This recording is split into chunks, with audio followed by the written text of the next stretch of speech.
I actually have 6 things to show. All right, and we are live. Ooh, nice. Welcome to Chilling with My Nomies, episode 4. How's everybody doing tonight?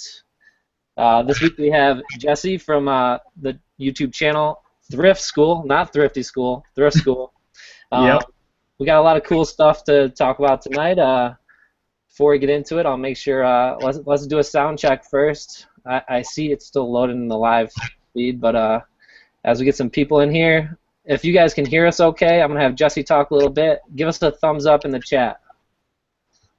Give us the thumbs up if you could hear both of us. Both of us. Mr. Gnome over there and Mr. School.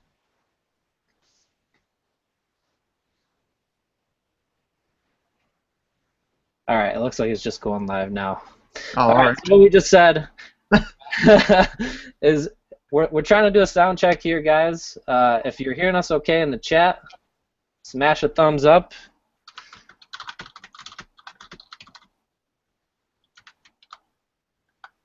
All right, we got good. Okay, 5 by 5. All right, thanks, guys. So, like we were saying, tonight we got Jesse in the house from the YouTube channel Thrift School.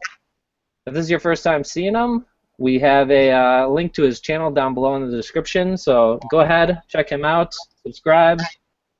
Yeah, down there. Yep. And, why don't you take over right now? Tell us a little bit how you got started, what you do, how you got started, and where we can find you on social media. All right. So, my name's Jesse. I run a YouTube channel called Thrift School, and I actually just made a live website. It's live now. It's called thriftingschool.com, and basically, I started selling on eBay 2 years ago, well, a little less than 2 years ago, a year and a half ago, and that evolved into Amazon FBA. I dabbled in Kindle a little. I also do merch, shirts by Amazon, Craigslist, all that fun stuff, and it's been going pretty well. I mostly do Amazon FBA right now. Cool. And so what got you started at this game? When did you start? How long ago? What got you started? What got me started, I was working at a job. I was a photographer at a job for a company that sold a certain item on Amazon and eBay. And so I just saw how they were doing it. He was making a lot of money. It seemed really easy. So then I started just dabbling in thrift store stuff because I was watching videos on YouTube and seeing how people were able to buy from thrift stores. I felt that was probably the best way to start. So I got into that, and eventually I started making not a lot of money, but I got a little cocky, and I decided to quit my job.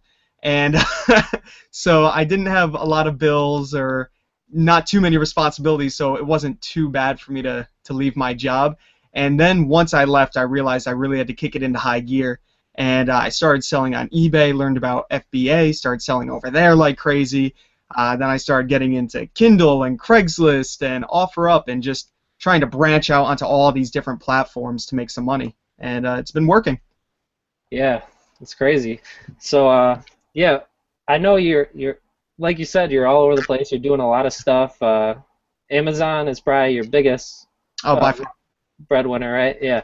And then merch is a new thing. We were talking a little bit about that. We'll get into that kind of later in the show, I think. But when you're going out, what are the kind of things that you look for on a day-to-day basis? On a day-to-day basis, I mean, I'm really looking for anything electronics, video games, kind of, they're almost the easier things to get into, but I've kind of stuck with them and have learned the most I can when it comes to that. I'm also I look for a lot of kitchenware. I do pretty well with kitchenware, surprisingly. You know, the basic books, CDs, things that you could scan real fast. I just run down the aisle and scan as many things as I can. I do all right with toys, and I've just recently started getting into clothing and shoes, and I think shoes are selling a little bit better for me than clothing right now. Cool. Yeah, so I've watched you for a while on Periscope and a little bit on YouTube, and I remember, so if this is the first time anyone's seen Thrift School, I remember back in the early Periscope days when Jesse he's an entrepreneur. He found out how to get books for like pennies on the dollar, like less than free, 10 cents, Free. and sell them for $10 to $15. So He was taking it to like an extreme level. I remember when you were really, really hustling at the beginning. Oh Would yeah. you say that's correct? Oh yeah, definitely. There was a place at a dump basically where people donate their stuff, and I would kind of camp out there and just wait for people to bring their free stuff that they were donating, and I would just grab it all, whatever was worth money. I would just sit there and scan it because there was nobody really in charge of this area. So I would get video games that way, movies that way, books that way, and I still stop by there a couple times a week. Yeah, good. It's good to have that little sweet spot. Oh yeah. Let's do a couple shout outs for who we have in the building right now. We have Gerson, Aaron Anderton, Jenny Benny, Max Such a Deal, Jobs, Jim, Thrifty Treasures saying I love Pyrex. Jesse needs his pans and his Pyrex. Yeah. So thanks everybody who's out here watching right now. We appreciate it. And anybody who's catching on the replay, appreciate that too. If you want to keep seeing these, smash the like button below for us to let us know you like what you're seeing here. So where can we find you on social media? On social media, almost everywhere, it's Thrift School, and that's all one word. That's Periscope, YouTube, Facebook. I know my Instagram is something different. If you go to my YouTube channel at Thrift School, I post all the links to all my social medias in almost every single one of my videos in the intro, so it's easy to find me. Okay, cool. Yeah, and there's a link down below for that. So how many hours a week do you think you spend on your business?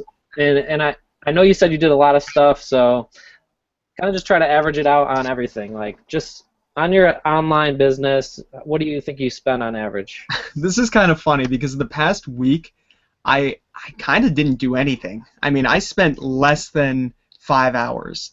And that's not typical. I try not to do that very often, but I just wasn't feeling it. But the money was still rolling in, which was awesome. I mean, I was still getting insane sales on Amazon and eBay, and I was getting a few merch shirt sales coming in too. So even when I don't work, I'm still making the money, which is a great thing. But on average, I'd say probably about 30 to 40 hours, depending on how often I go thrifting. Thrifting does take up a lot of time. I don't live too close to thrift stores, so it's about 30 minutes one way, 30 minutes the other way, and then almost an hour to get home. So just driving alone takes up a few hours each day if I decide to go 3 to 4 times a week. So I'd say 30 to 40 hours a week. Yeah, definitely. When you have to source, and sometimes it feels like a day can drag on depending on how deep you're looking for items, I would say. Mm-hmm. Now, with the summer, hitting us, how have garage sales been doing for you? Have you mainly switched over to those, or are you still hitting up your thrift stores and stuff? In where I live, there's actually not too many garage sales within maybe a 5-town radius. It's very bad where I am. I'm kind of in the woods, in the boonies, and there's not a lot going on here. I have to drive a decent distance to find some really good ones, but I have been hitting up a few whenever they pop up. I found some great deals. A notable deal that I'd love to share was I stopped at this garage sale about one road away from my house, and I left in the morning around 8 to hit up all these garage sales, and on my way back, I was all the way in another town. I come back and notice a sign saying there was one on the road right next to mine. I'm like, oh wow, how'd I miss that? So I end up driving up there, and it was already been going on for hours. And I walk inside their basement where they were having the garage sale, which was an odd spot, and they had a pile of video games that said free. And I was like, how did nobody take these? I went and I started looking through them, and I found Crash Bandicoot, a Super Smash Bros. Melee, a Kirby game, just a bunch of games that are worth almost $100 together for free, and that was insane. Awesome. Yeah, that's crazy. I've never seen video games for free, but Never. Cool. All right, so we'll see if we have any questions, and then let's get into showing off some of the good sales you've had. Sure. We had Max, Such a Deal Jobs, which is his name's Jim. He said, "Tell us about some of your insane sales." Some of my insane sales? Yeah. All right, I can name. I'll name 2 right now, but I actually have a really insane sale that we're gonna screen share soon. One of them would be a sealed Sony CD player. I talk about this a lot, and it's because it was my biggest sale, I believe. It was a sealed Sony Walkman Psych model, and the Psych model actually sells very well used. Also, I think upwards of $50 to $60. I was able to find it for $9.95 at a red, white, and blue thrift store, and I stuck it on Amazon FBA, and it flipped in I'd say less than 3 days for $399.99. And that blew my mind. That almost $400. And just a few months later, I went out thrifting with Greg, the valet picker, and I find a sealed Sony Walkman AM/FM player in a cart at that thrift store, and I threw that on eBay, and it actually sold for $178. Not too long ago. So those were insane. Sealed Sony stuff is just insane. Nice. Yeah, so you would say, I've heard to still look out for the Walkmans, right? The old Walkmans, even if they're not in the Oh, definitely. in the Even if they're used. Okay, cool. So why don't you go ahead, take over the screen, and we'll get right in these 5 items, and we'll answer some questions as we go through. But take it away. All right, so let's screen share right now. Here we go. So I'm screen sharing down here. Am I on the whole screen right now? Yep. All right, perfect. So this is one of the big ones. I wanted to start big. This is something that I found at a town-wide garage sale for $3. These are Rock Band drum silencers. I definitely recommend finding these. I'm looking for them. I mean, finding them is a challenge in its own, but I was able to sell them for $150. And if we click on the link to take a look at what other people are selling them for, this is the crazy part. New, they're going for $175, and used, they're going for $34. I actually sold these used, and I wasn't afraid to price high. And the thing is, they were new in the package, but the package was damaged, heavily damaged. There was a big cut down the side, but the item had never been used. And I could have priced it right above this guy at maybe $50 and been happy with that. But I decided I'm going to price just below the new price and see if it sells. And it sold the very same day it checked into Amazon. And that right there was one of the craziest, most recent sales I've had, thanks to not trying to rush to get a quick sale, and I didn't even have to rush because it sold so fast. Next, this one doesn't look like a great sale, but I wanted to compare it. This is a Billy Joel's Greatest Hits audio CD, and I actually picked this up used. I pick up a lot of CDs used because they're easy to scan. For $12.48, but little did I know, I had the exact same one in my inventory as a vinyl, and this one sold for $52.92. That's a big difference. I have that vinyl. You have this vinyl? Yeah. Really?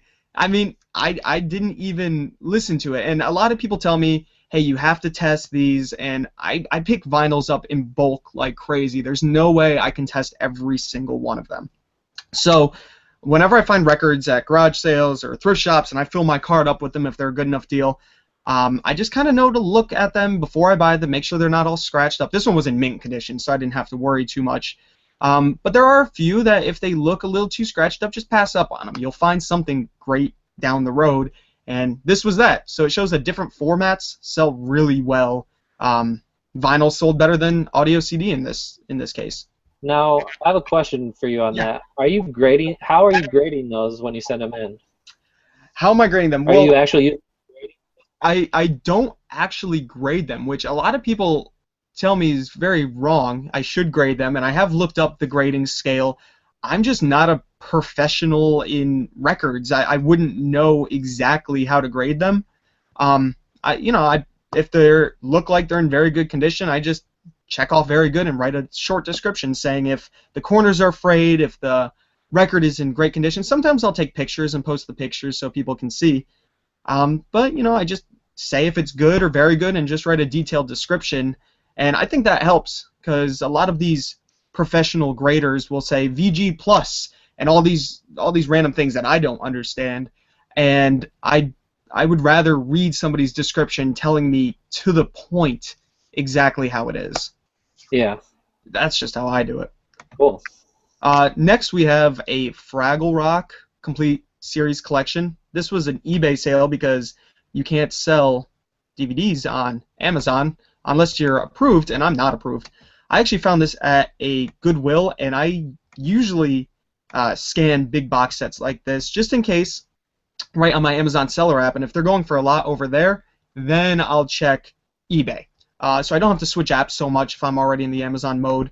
And I'm glad I scanned this. It was going for, I believe, 70 on Amazon, but eBay it was still going for 50, which is not too much of a drop. Normally you'll see a big drop in the DVD prices from Amazon to eBay.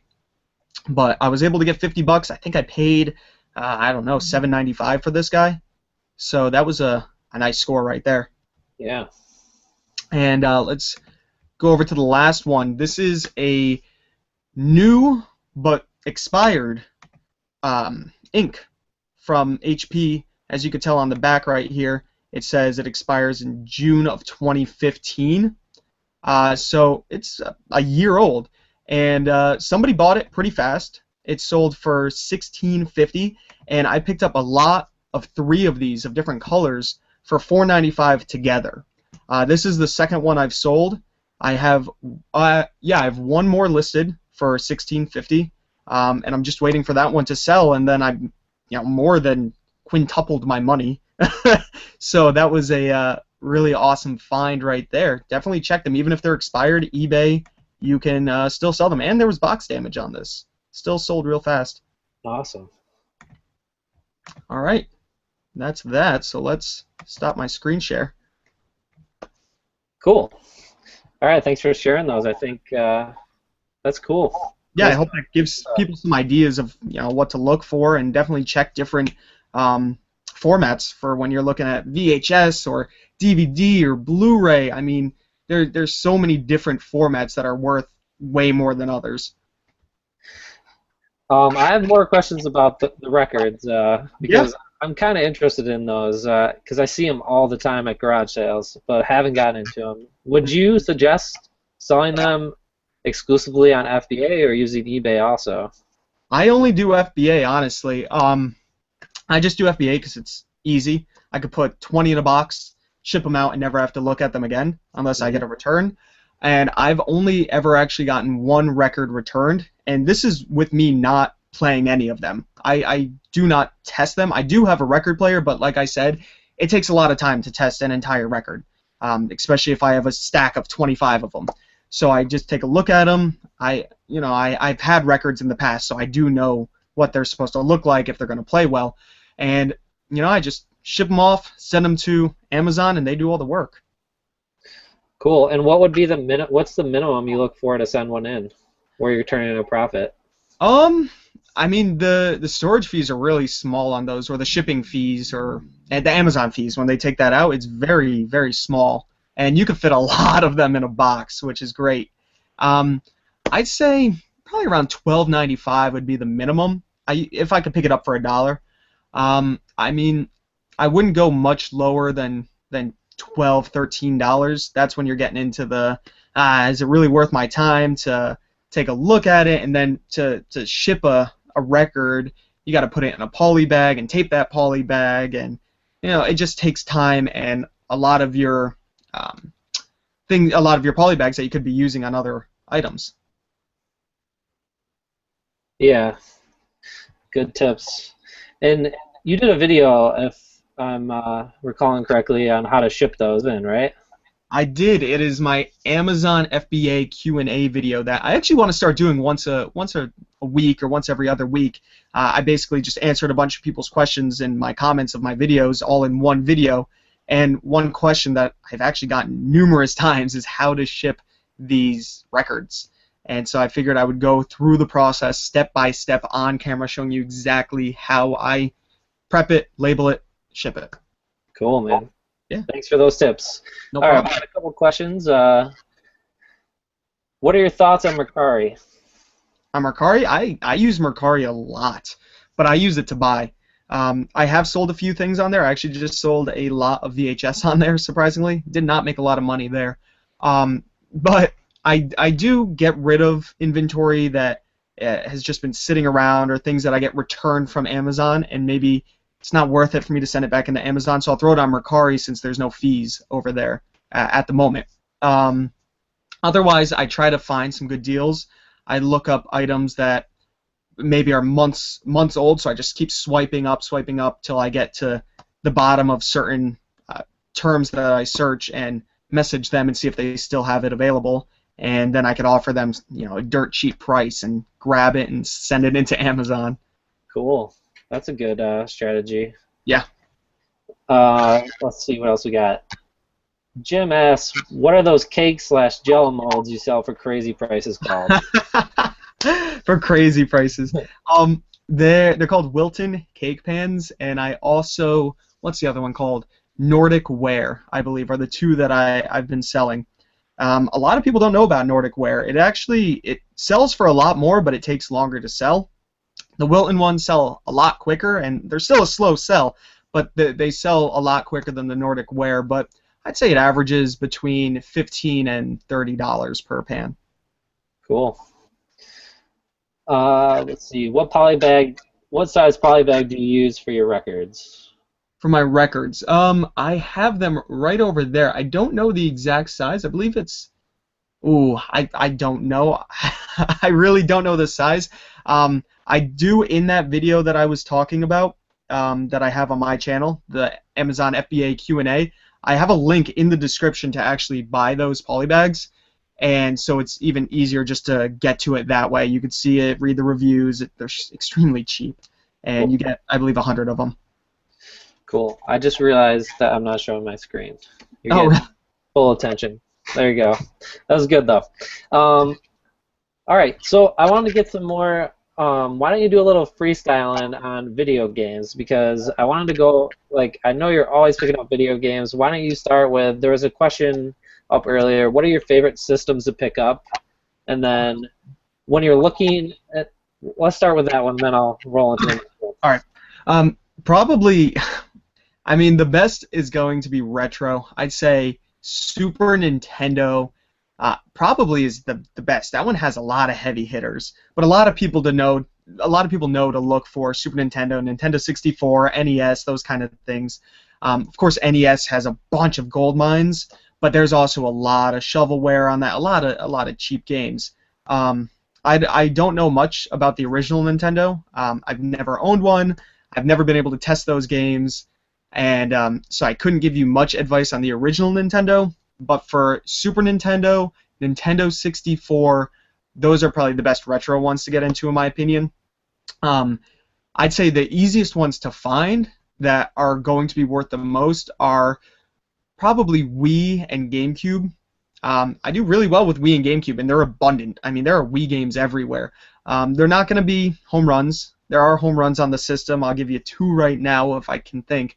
My Horse and Me Gold Edition, which does not look like it would be a rare game. It's just a horseback riding game, but I sold it for over $90 when I found it, and used, not new. So that game's worth a lot of money. And another one that's kind of obscure is called Ju-On the Grudge, and it's a horror survival game. And that one's worth $30 to $40 used. Those are great to look out for. Not a lot of people know about them, so I like to put those out there. For GameCube, of course, almost anything Mario, Kirby, Zelda, Mega Man, all the names that you know, of course, are going to be worth something. Pikmin, but there are a bunch of hidden games out there. The best thing I could say is go on eBay or even Amazon. I do this all the time, and I just type in GameCube games, and on eBay I'll click on sold and do it high to low and just start scrolling. With Amazon, I just type in GameCube games and I just scroll and I just look through them until I see something I've never heard of before, and if it sells for 30 plus, cool, I'll keep an eye out for it. Yeah, then you can. I know you've also found yourself going into like pawn shops and stuff, and you have these certain titles you're looking out for that you're able to go in there and target because you know that, right? Oh, of course, yeah. That's what's great. It's great to know them because at a lot of pawn shops, I try not to scan very obviously. It's a lot of people say, "Who cares? Just go in and scan in front of them. It's all right. They're trying to get rid of it." But at the same time, that could hinder you from getting a better deal if you act like you really want to play these games and you're really into it. And I actually am a video game collector, so I have hundreds. But if you walk up and bring up a stack and you just act so happy that you found these, they're more willing to give you a really good deal, and that I find that happens a lot. Awesome. Handheld systems. Looking out for those, I tend to see them quite often. What would you say about those? What's the resale value on those in general? And are they worth picking up? Surprisingly, I actually don't find handhelds very often at thrift stores. I do find DS games a lot at garage sales. DS games are at every garage sale I go to almost. Um, DS and 3DS have awesome resale. Pretty much any Mario game on those as well has amazing resale. And the Pokemon games, of course, everybody knows that. But something a little hidden where you could probably find these at pawn shops and I guess secondhand game stores. I found them also are PS Vita games, which almost none of them have gone down in price. And I find them at pawn shops usually between $5 and $10. And these things can go for insane amounts of money. One of the more expensive ones is Madden 13, where a lot of people don't realize that Madden games can be worth money. In this case, it is because it is the only football game for the handheld. And they don't have any plans of making any more. There's no earlier versions. It's the only one. So it's worth a good amount. And the interesting thing about it is it came the little cartridge only bundled in with a bundle system. So very few of them have the entire case. I've found a few with the entire case, and I've sold it for $100. It's not going for that much right now, I've noticed. It's going for about $80 on Amazon. But around Christmas time is when I sold it, and games jump like crazy around Christmas. Awesome. Cool. All right. We'll start opening up the chat for questions for anyone who wants to ask Jesse a question. I got one already. Greg, the Valley Picker. Yeah. Where did you get your shyness from? My shyness? Where did I get my shyness from? Actually, to be honest, I'm very shy. I really am. I started YouTube, and that was kind of a nice channel, to be honest, to get rid of some of that. Still, when I go into thrift stores, I don't like making scanning obvious. I hate when people are looking at me in thrift stores. I just don't like it. And a really great tip from who is it? Reezy Resales, I believe, on YouTube. He says to wear headphones when you go thrifting so nobody bothers you, even if you're not listening to anything. And I still have yet to do that. I feel like I'm less focused if I have something clogging my ears. I could pay attention to more that's going on. But I'm still shy going into thrift stores, so a lot of people wonder, when you go into pawn shops, how are you going to make a deal, and how do you scan things in a pawn shop? How are you so careful? Same thing at garage sales. Do you scan things at garage sales? And most of the time I don't. Sometimes I try to be really sneaky and I try to scan, but most of the times it's just what's in my head, or I'm taking a guess on something. Yeah. I use my headphones every once in a while when I'm going through like the humongous clothing areas because it helps pass the time, but yeah, people don't bother me if I have a cart full, and then they're like, "What the hell do you need all those clothes for?" Exactly, especially when you're picking up a bunch of 3XLs and they're looking at you. What are you doing with that? Yeah. All right. Anyone else got some more questions? I'm sure there'll be more coming in. Throw some questions up in the chat if you got them, guys. If you were to give some advice to someone trying to start, just jump in. We'll say full-time, because I know you and I are both full-time. Mm-hmm. Taking that leap is a little bit tough at first, like just leaving and not doing the 9 to 5. What would your advice be to someone looking to get into the game? I mean, definitely have a good amount of money saved up before you do it because you are going to be broke as can be for the first few months. I mean, you're not going to have any money.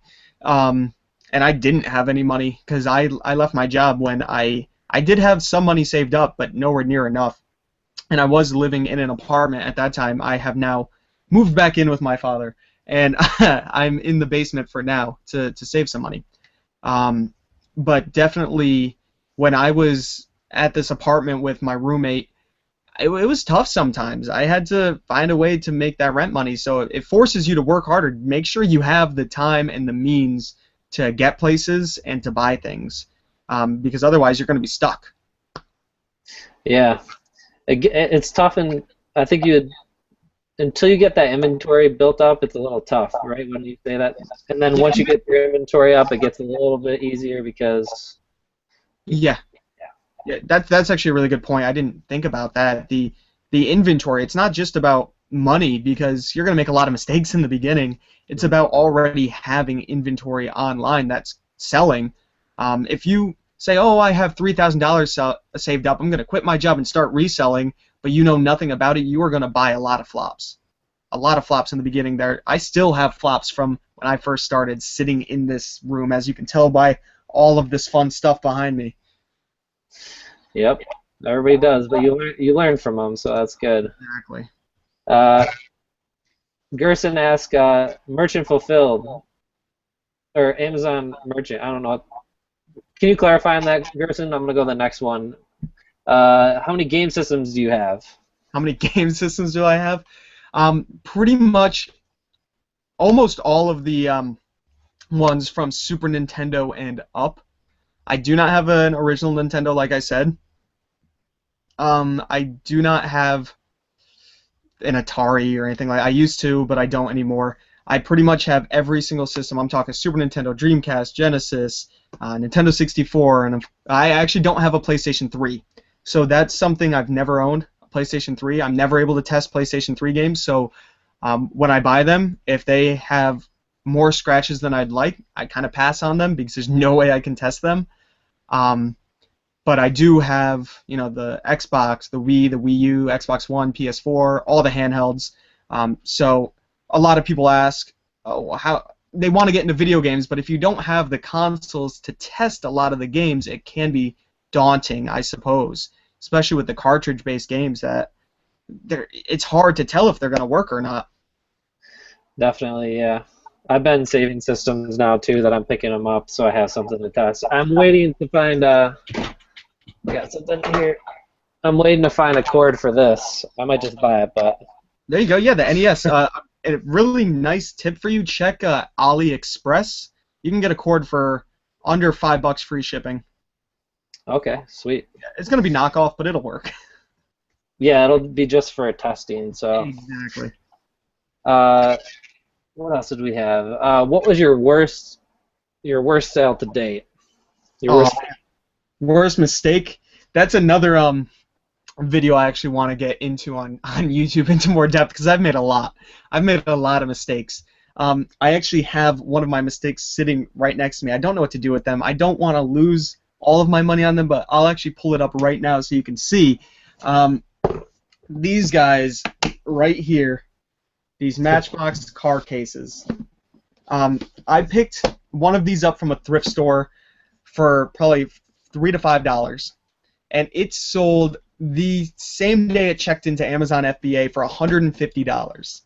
And I was so stoked. I went on eBay and I bought every single one that was selling for $30 and under. Every single one. I mean, we got one here, we got another one here. I mean, and these things are huge. They take up a lot of space. Here's another one. I mean, I have piles of them next to me right now, and they're not cheap to ship. And when I received them all, I went on Amazon and I was gonna list them all, and Amazon was on the listing at $22 Prime, and I don't know. It hit me, and I wasn't gonna return every single one of these. It had already been a couple weeks. I wasn't gonna be that person. I hate when people do that to me. So I just kind of figured, maybe I'll offload them on Mercari. So I've had these guys listed for $10 plus $6 shipping on Mercari, and not a single one has sold. I'm thinking about just I don't really know what to do with them yet. I don't want to take a complete loss, but I might. Oh man, and it's sitting right next to you to remind you, Greg. I spent hundreds of dollars on those, and I mean, really, the only other big mistakes I've made was holding on to things for too long. I have boxes of Nerf guns back there. I buy things that are too big, and I never want to sit down and package this huge Nerf gun or these VHS DVD combo players because they take a lot of time to package and to ship. But if the price is good, then I'll still pick them up. But really, my one downfall is not shipping stuff off when I should be. Yeah, I hear that. That's hard. Right.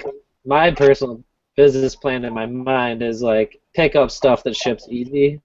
Yeah, I've been working on that. But then still, I every once in a while I'll pick up something big. I have a huge snowboard sitting right across from me. I mean, it's taller than me. It's giant, and it's retro from the '90s. I thought it was so cool, and I paid I think $25 for it. I thought I was gonna get a couple hundred for it, and it's just been sitting here forever. And I think I might just mount it on the wall because it looks really cool. We got Jim asks, he picked up a $2 PSP Darth Vader edition handheld. Heck yeah, that's the white one. I have two of those, and those have a really high rank on Amazon, an extremely high rank. PSP stuff, which is the main thing I collect, takes a while to sell. Nobody's really buying them too often. If people are buying them, they're buying the PSP 3000 model. I recommend buying those. Don't buy the 1000s or the 2000s. Nobody's buying them. You can see the model number right on the bottom, the base. If you flip it sideways, you can see it. It says it right there. There is the Darth Vader one. There's a red one, a camouflage one. The camouflage one, the purple one, like the really ones that you've never heard of and never seen, they sell because they're so rare. The Darth Vader one is out there. There's a lot of people selling it. It will sell if price here is the lowest. It'll sell. You'll make good money on it. $2 is an amazing deal. I would definitely recommend getting a game to test because sometimes they won't read games. I have a few PSPs that don't read games, and there's no way to know unless you test it. Yeah, he said he got 5 games in a plastic case with it. Should he sell it as a bundle or separate? Depends on the games. I mean, there's some rare games. One that I could think of that if you have it would be great is called Pocket Pool. And I own this game. I was so happy to get it. It's hilarious. It's a pool game. Doesn't look like it'd be worth a lot. There's a lady on the cover playing pool. But the more you play the game and the more levels you unlock, you start getting pictures of girls in less and less clothing. It's basically a porno pool game, and it's very rare. And it goes for $25 loose. So if you have the case with it also, I mean, it could go upwards. I'm not sure, but definitely more than $25. So that's a interesting game to look out for if maybe you got it. Who knows? Cool. Looks like that's all that's coming in. Thrifty Treasure said, try them at Q4, everything sells then.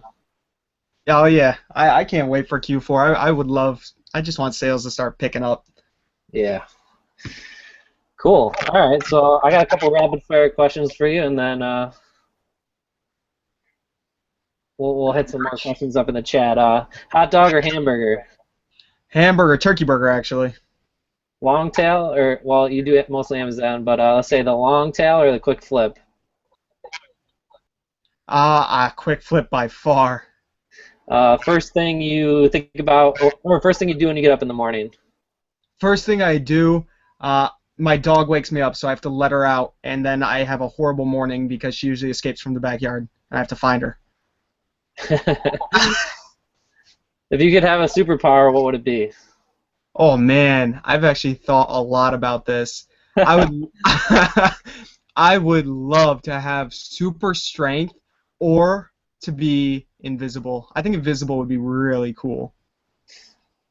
Yeah, they were both good ones. Oh yeah. Would you rather be stuck in an elevator with Bill Cosby or MacGyver? Oh my gosh, obviously not Bill Cosby, so anyone else. All right. Um, we had another question come in. Do you ever sell video games that you don't have systems for if they look to be in good shape? Oh yeah, yeah, I do. I So pick up I pick up PS3 games, original Nintendo games. I still pick them up if they look good. I'll sell them. cool. Yeah. I mean, the worst you can do is take a return, right? Exactly. I actually have a return sitting on a shelf over there of a PS3 game that I guess didn't work. I mean, I think it works. It looks great. They returned it saying it wouldn't play. It looks perfect. I think it was customer buyer remorse. So. Cool. Let's get into a little merch by Amazon before we wrap up here. I know that's something that you recently started dabbling with.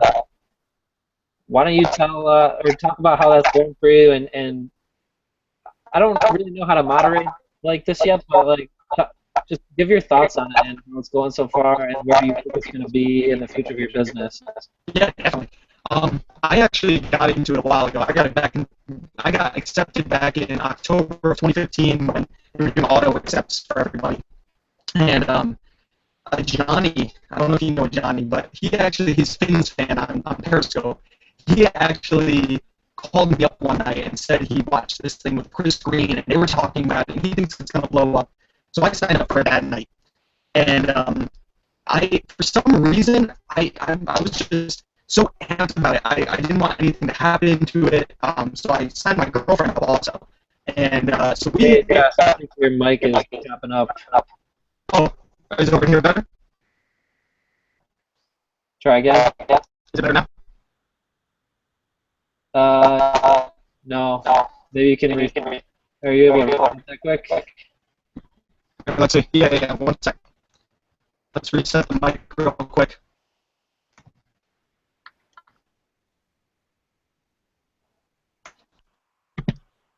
All right. Is it better now? Yeah, that's better. All right, cool.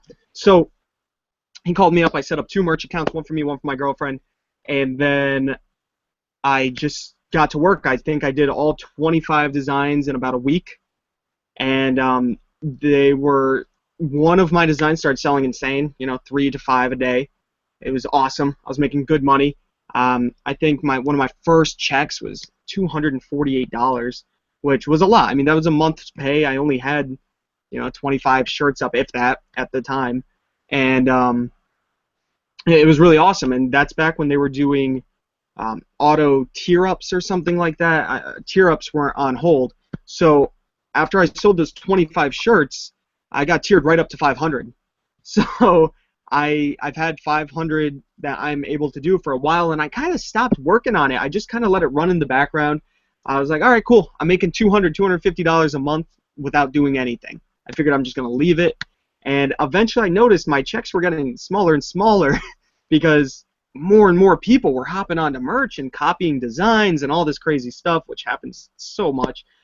So it got all the way down to about, I'd say, $12 a week.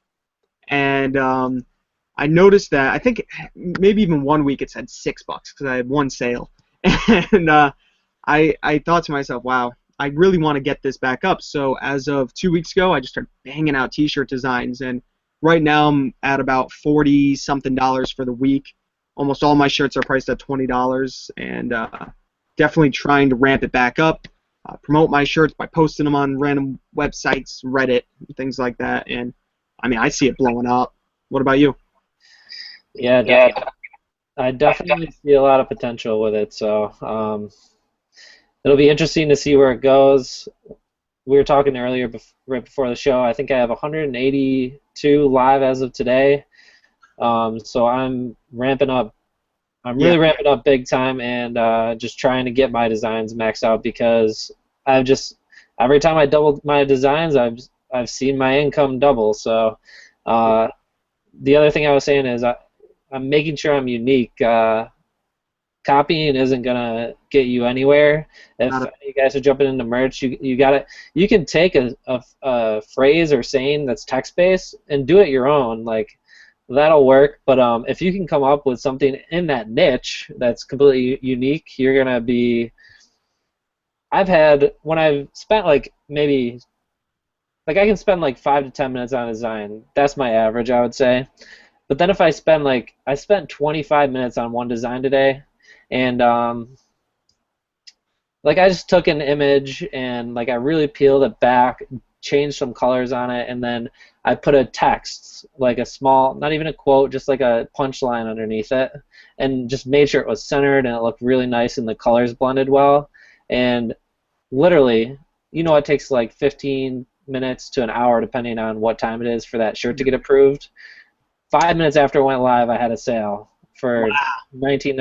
I priced them at 19.99. Some of them at 16.99. It depends on how much if I feel like I didn't put enough work into the design, I'll price it at 16.99. Like I'm not gonna throw a text-based shirt out there for 19.99 because I think would I pay $20 for that shirt? So I just try to put myself in the buyer mentality, and at the same time, I'm like, when I'm designing it, I've started designing stuff. I don't know about you, and then I've been like, oh, this is shit, and I just completely delete it, and then I just go come up with a new idea. Oh yeah, there's been times where I'll be designing a shirt for feels like 30 minutes, and then I get it and I save it and I upload it to the uploader, and as I'm picking the colors for the shirt, I'm really looking at them. Wow, this does not look that good. And sometimes I'll post them just because I got that far. Like I have 500 slots to fill. Might as well just throw it up. I already did all this work. But there will be other times where I just feel like I don't even want to post it. I just say, this is garbage. Why did I waste so much time? I'm not skilled at Photoshop. I learned Photoshop while I was doing merch. I'm still learning. I don't know much about it. Most of my designs are text-based. I watch YouTube tutorials, and I just sit here for hours, and I just learn how to do the most simple things. And I forget how to do them a week later because I don't do it for a week because it was for one t-shirt, and then I have to watch the video again. It's tedious if you don't know how to use Photoshop, but it's worth it in the long run. I just installed Photoshop last Friday and opened it up, and I got overwhelmed and closed it down. I really want to learn it because I know I can do a lot more with it, but I use GIMP, which is a free program. I don't know if you've heard about that, but it's really easy to do the simple stuff, and the only thing that's a pain is doing text. So I actually use an external program to do my text, drag it in, then strip the background off my text, and then kind of layer it. Extra steps. It's extra steps. So and I know it's really easy to do different text and fonts right in Adobe, right? If you figure it out. So easy because you have the I'm sure in GIMP same thing. You have the merch template, so it's already the exact size with the clear background, right? And that's what you do all of your design right on. Okay. Yeah, exactly. Exactly. So with Photoshop, I mean, that pops up, and you just click on the text tool, click on that blank space, and you can just type right there. It just shows up, and you could resize and do all this just by a couple clicks of the mouse, which is awesome. And a text design for me, if I'm thinking of one word or a quick phrase, will take maybe 30 seconds to make a shirt. That's all right. So I'm gonna have to get on that on my free time. Valley Picker goes, you guys might as well be speaking Spanish right now. You lost me. I know. If you're not in the merch sphere or not really interested in it, I could see how this might sound boring, but I definitely recommend looking into merch. Watch YouTube videos on it. It's almost just as fun as thrifting, because once you think of an idea, it's almost like finding that golden nugget that's hidden underneath something. And then you just throw it on a shirt, throw it up, and you just wait for that thing to sell. And the cool thing about it is it's like having a replenishable. It could sell over and over and over forever, and it's awesome. It is. I'm having fun with it. Got a couple questions for merch. Let's see. Are your designs more picture-based or text-based? Mine are more text-based. How did the turtle shirt design do? Whoever said they were going to buy it, I don't believe they bought it. It was a quick design. I made a turtle shirt on Periscope for some people that wanted to see how it was. Oh, you just sold one. Yeah. I wanted to see how I wanted to show everybody how easy it was to throw up a T-shirt. So I held my phone in between my knees right here, and I just did one really quick so everyone could see it live. Banged out a shirt. It was not that great in my opinion because it took me 10 minutes or less. And I threw it up on Amazon, and a lot of people in the comments actually really liked the shirt. And I've had it up. It's called Turtle Lettuce, I believe. I gave it its own brand name. And you could find it, I think, by just typing in Turtle Lettuce T-shirt on Amazon. I don't know if I'm the only one. I did zero research on it, but you might be able to see it. Just since this is probably new for some of the people that follow us, I think we look for or heard from someone else in the online space. How many people in here have heard of Merch by Amazon? I see Brian was approved since last year. Because if you guys haven't heard of it, I'm going to show an example of a shirt real quick for you guys. Definitely. I'm actually going to start making shirts tonight because I'm motivated now. I am. I think I'm thinking of ideas right now as I'm speaking about it. It's cool. I have it. Okay, so there's a couple people in here. I'm going to pull one up real quick for you guys. I know some people are waiting to get approval.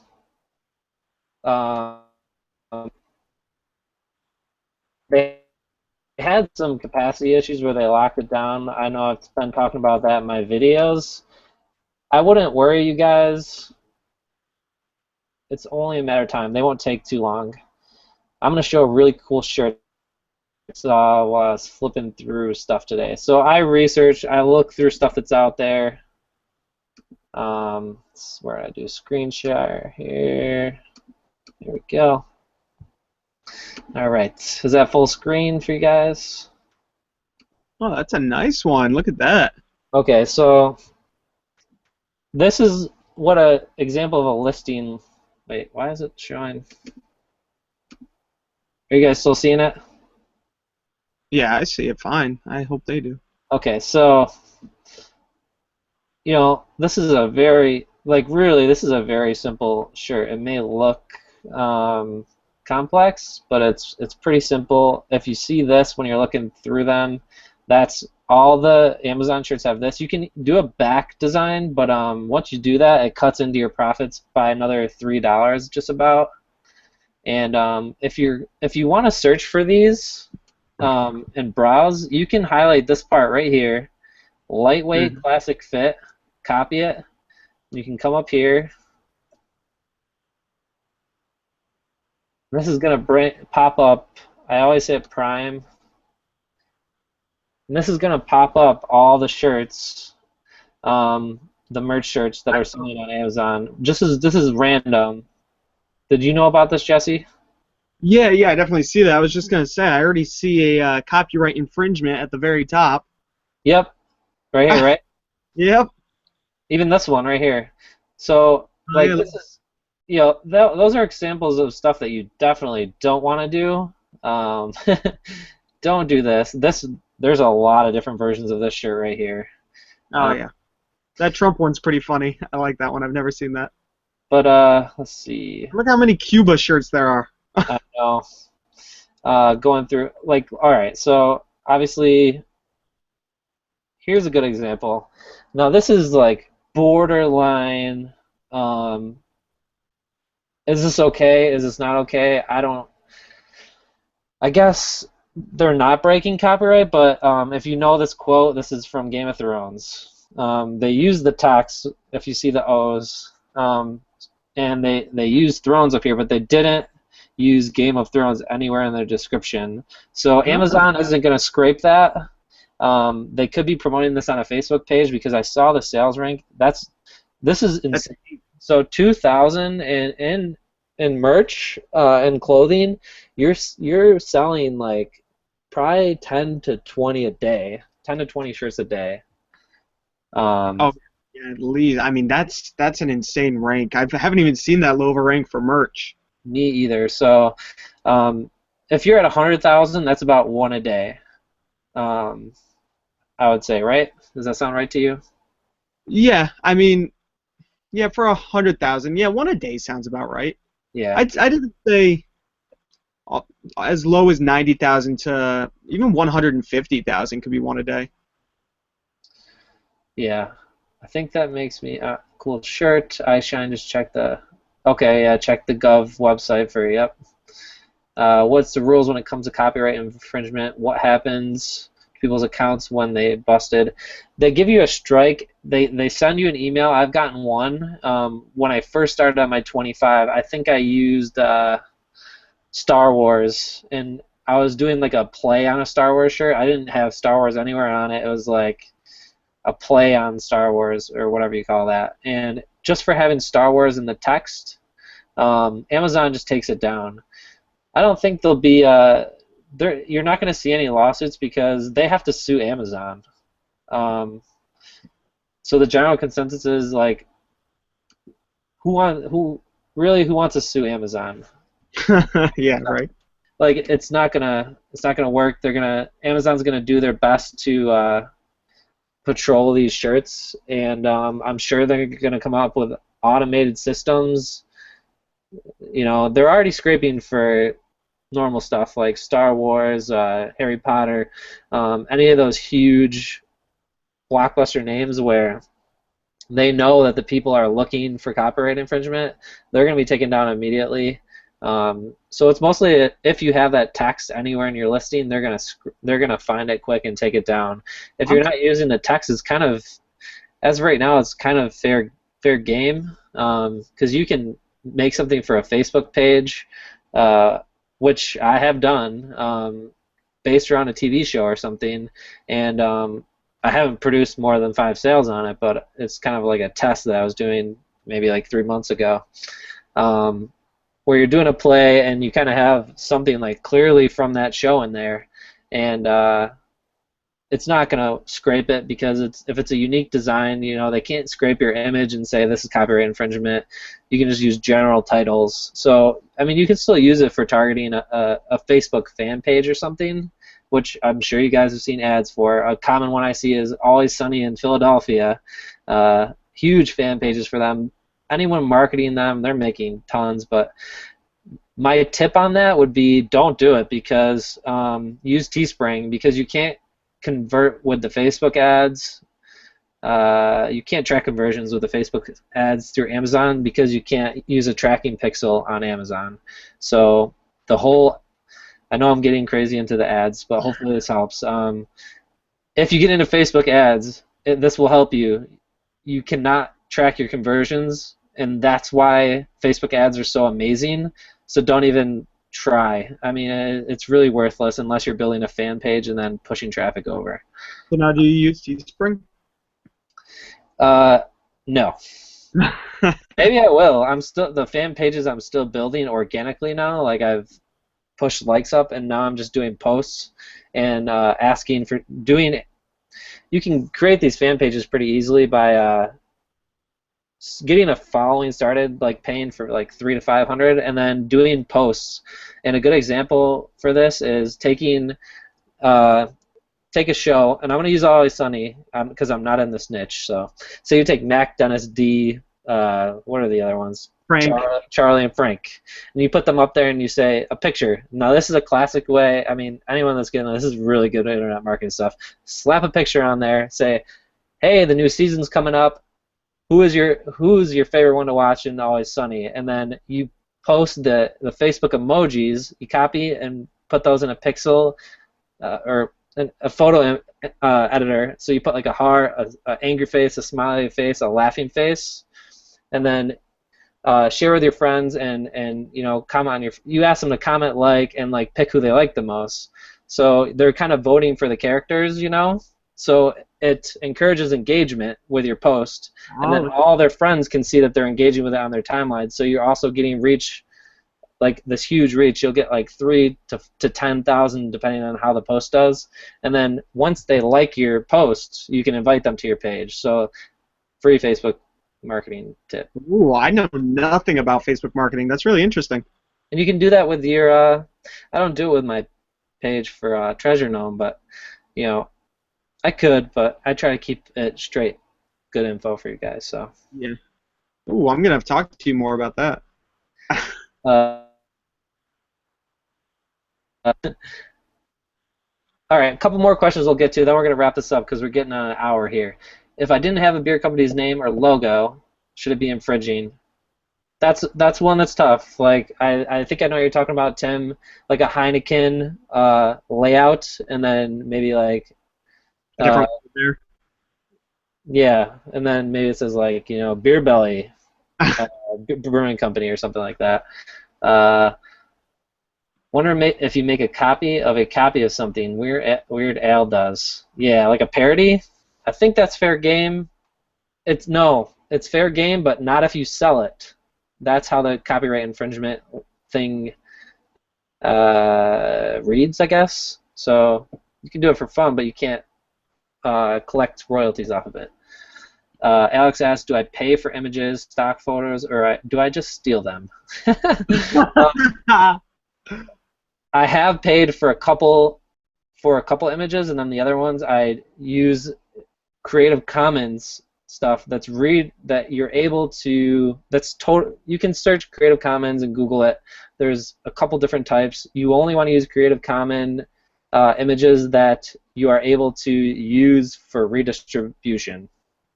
That means you can use them on anything that helps you make money. Does that make sense? Kind of makes sense. Is there a difference between commercial or print use? You have to make sure it is okay to print. Yeah, that's like what I'm saying. You can look out for that kind of stuff. I have my Facebook accepted for higher ranks with my business license. No, I don't know anything about that, iShine. Cool. Well, thanks everybody for coming out tonight. I'm not going to run this over an hour because it'll get dragged on. There's so much stuff we could talk about, but Jesse, thank you so much for coming out. If you guys haven't subscribed to his channel yet, go right down here. There's a link. Head on over there. He's got a lot of good stuff, and yeah. Awesome. Sounds good. Thanks for having me, man. Yeah. All right. Everybody have a good night, and I don't know who the next host is or guest I'm going to interview yet. I'm probably going to do it next Monday. I'll announce it this week through my Facebook, and we'll hope to see you then.